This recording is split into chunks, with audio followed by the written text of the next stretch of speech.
Thank you very much for giving me the opportunity to speak here. I can link to some of the presentations that had been made earlier, and I can link as well to work that had been presented by Cheng He-Fu, although I won't make direct difference. What I take as my main reference is actually the first sentence of the Capital. Reading, "The wealth of those societies in which the capitalist mode of production prevails presents itself as an immense accumulation of commodities, its unit being the single commodity." And I think around this sentence, if we apply something that I always call slow reading, we have quite a lot of thinking about the meaning of political economy, relating as well to economics, to macroeconomics, to microeconomics, and to what all this should be about, the production and reproduction of daily life of people. And it is not about abstract models, but it is about as well what Marx says in the critique, in the title actually of the Capital. It is a critique of political economy. So we have to think as well about what does it actually mean when we talk about a critique of political economy.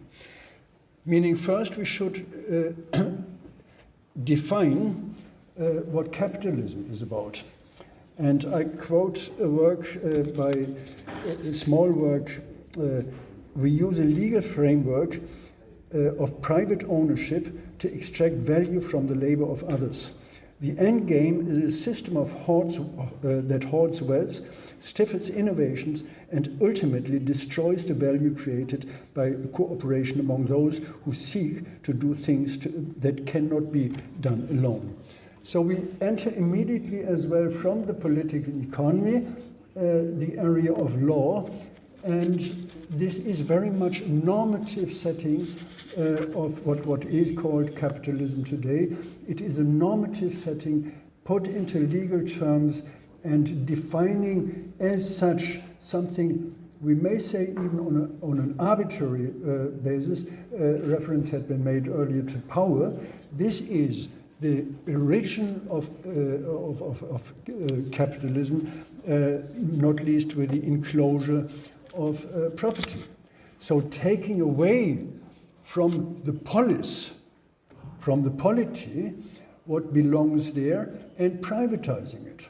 This is, I think, a very important point when we come to the problem as well of a division, of a separation, usually referred to of use value and exchange value, but it is as well a problem of division or separation of the macro and the micro level, where we have a huge difference between what does it actually mean for me as individual or as class individual, this entire process that is called economy, and that something happens without our involvement, without that we are actually concerned. It's an abstract process of models of demand and supply, but it is not linked to my immediate life.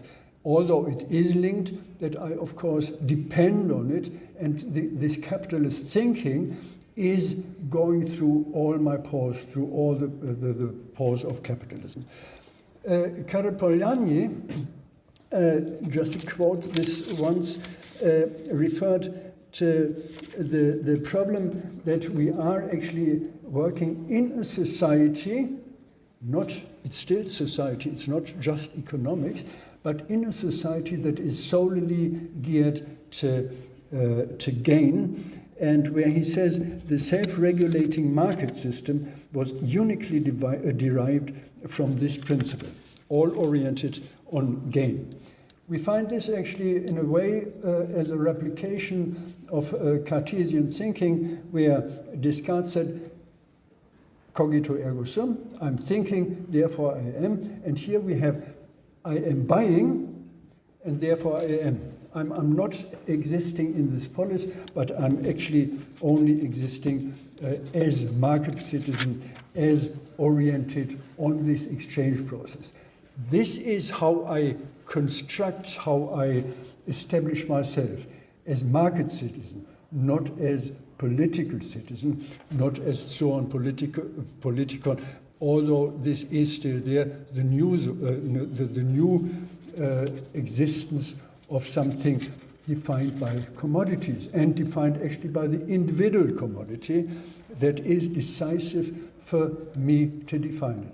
Consumerism, individualism, all this goes hand in hand and is a replication, not a reflection, a replication of what actually this means, the wealth of a society.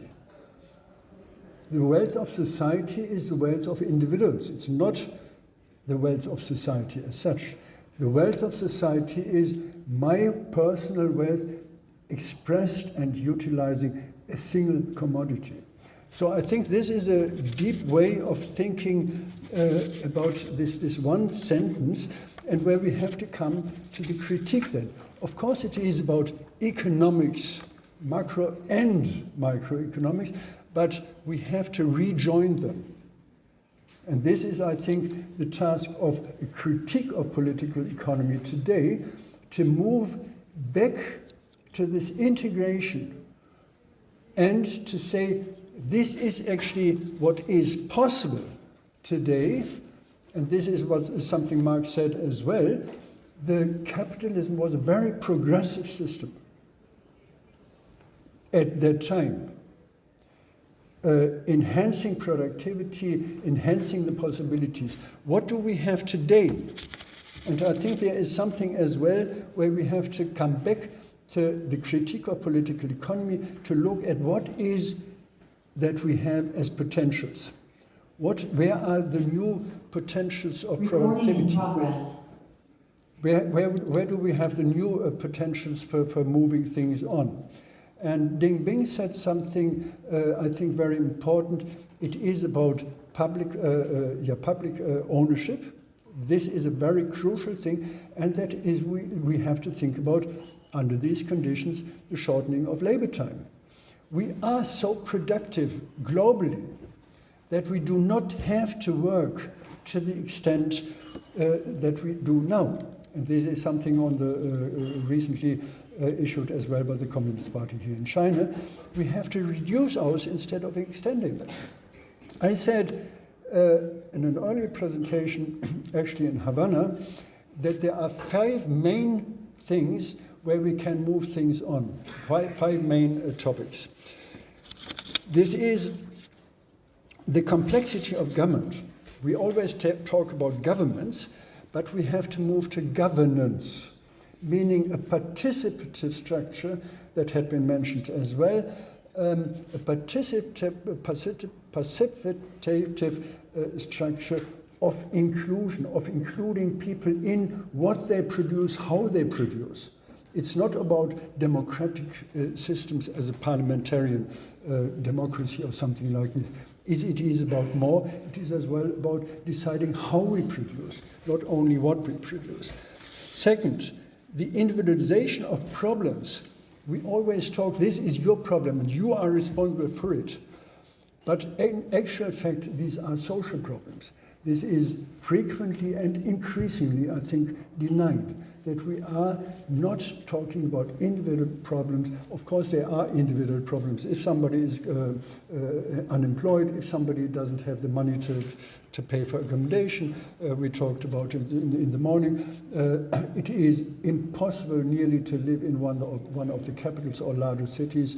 Now in many European countries. We have, unfortunately, the problem here as well, but we have to think about ways of acknowledging it as a social problem, and that means as a problem of society. How do we shape society? Then the abundance of knowledge. We have so much knowledge a fingertip away. At the same time, it is reduced actually on something completely different. It is skills. We don't use the knowledge, we use the skills and the control over knowledge that is by somebody else. This is, I think, we have to reverse this, and then saying as well, this is not only the abundance of knowledge, but it is as well the abundance of wealth. If you look now, having individuals who have so much assets, capital, money, that they have more than states, than individual states. This is something where we see we have enough, it's only a matter of distribution. And distribution means not distributing afterwards, but it means something of establishing as well rights, moving away from the protection of the right of individuals for their property, but moving to social rights. Bill Gates, I don't know all these names, but they all have foundations. They give away their money because they have too much. They cannot use it for their own. But what is a matter of rights? They should produce in a way that people have their rights during the process of production, and then we should have the right, the social right, the human right, or whatever you call it, fundamental rights, instead of depending on the mercy of Bill Gates, of Melinda Gates, of I don't know who. Which is actually not entirely new. You have Rockefeller foundations and all these. And then coming to the last point, it is the overproduction of goods that turns at some points into the production of beds. Now the term of beds doesn't exist as such, at least, but we are producing too much. This is one of the problems. And if I see people using their car for, I don't know, once per week for 10 miles, and they need seemingly they need their own private car, and not just a car, but a huge vehicle. For what? Why do not invest this money not in terms of green revolution, but in terms of public revolution, publicizing what we have, publicizing the wealth, and making it a right to avail of it. I think this is an important point for a political economy of the future, which of course includes discussions about Green New Deal and things like this, but where we have to think about qualitative elements, qualitative ways of using the economy for the polity and not for private wealth. Thank you.